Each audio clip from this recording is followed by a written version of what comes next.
Y mananga, ya que chisnanco, ya estamos de vuelta ya. El día de hoy vamos a hablar diferente así, ya que ya saben ya que estoy hablando mis cosas sobre la misma. Bueno, muchos me estaban preguntando estos días también, bueno, ¿cómo se dice? Buenos días o muy buenos días en el idioma quechua. ¿Mm?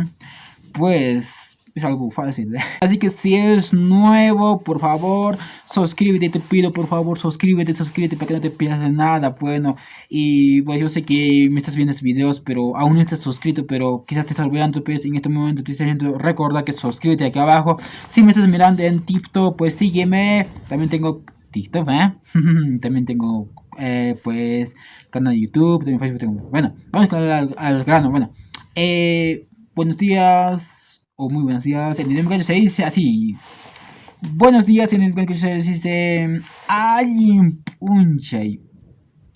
¿Y cómo diríamos muy buenos días? Ah, es complicado, carajo. Bueno, muy pasar somos punche, algo así. Bueno, o así, pocos personas sabemos así, pero mayormente nos acostumbramos a decir buenos días, alguien punche, nada más, eso nomás, quiero decir. Así que, es no nada más. Si quieres formar más palabras de esto, pues no sé, quizás quieres decir muy buenos días, amigo, buenos días, papá, buenos días, mamá, no sé qué cosa quieres decir, no sé, qué sé yo. Pues eso, coméntenme aquí abajo. El siguiente video vamos a hablar de eso y ustedes ya podrán, pues depende de ustedes cómo van a preguntarme y vamos a hacer el video después. Bueno.